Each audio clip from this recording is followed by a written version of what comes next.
Kasaragod കുമ്പടാജിയിൽ cricket ടൂർണമെന്റിനിടെയുണ്ടായ തർക്കത്തിൽ bank ജീവനക്കാരനെ കുത്തിക്കൊലപ്പെടുത്തി.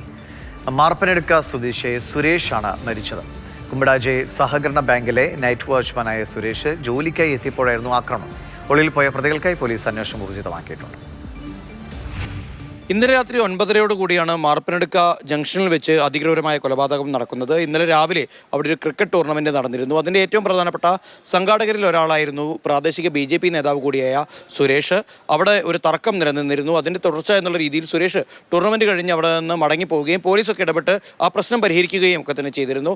അതിൻ്റെ ഭാഗമായുള്ള പ്രതികാരം മനസ്സിലോർത്തു വെച്ച ഈ പ്രതികൾ അവിടെ കാത്തുനിന്ന ശേഷം സെക്യൂരിറ്റി ജോലിക്കായി ബാങ്കിന് മുൻപിലെത്തിയ സുരേഷിനെ പുറത്തേക്ക് വലിച്ചു കൊണ്ടുവന്ന് പിച്ചാത്തി കൊണ്ട് കുത്തുകയായിരുന്നു. നാട്ടുകാർ ഓടിക്കൂടി ഇയാളെ ആശുപത്രിയിൽ എത്തിച്ചെങ്കിലും ജീവൻ രക്ഷിക്കാനായില്ല. പ്രതികളെ ഇതുവരെയും പോലീസിന് പിടികൂടാൻ സാധിച്ചിട്ടില്ല. അവരിപ്പോഴും ഒളിവിൽ തുടരുകയാണ്. കർണാടക അതിർത്തിയോട് ചേർന്നുള്ള മേഖലയായതിനാൽ തന്നെ കർണാടകയിലേക്ക് കടക്കാനുള്ള സാധ്യത കൂടി പോലീസ് പരിശോധിക്കുന്നുണ്ട്. CCTV ദൃശ്യങ്ങളടക്കം പോലീസ് ശേഖരിക്കുന്നുണ്ട്. അതോടൊപ്പം തന്നെ ഫോറൻസിക് പരിശോധന അടക്കം പൂർത്തിയാക്കി. ഇപ്പോൾ പോസ്റ്റ്മോർട്ടം നടപടികൾ പൂർത്തിയാക്കി മൃതദേഹം ബന്ധുക്കൾക്ക് വിട്ടുകൊടുക്കുകയും ചെയ്തു. ഷാജു ചന്തപുരയ്ക്കൊപ്പം സാരംഗ് സുരേഷ്, മാതൃഭൂമി ന്യൂസ്, കാസർഗോഡ്.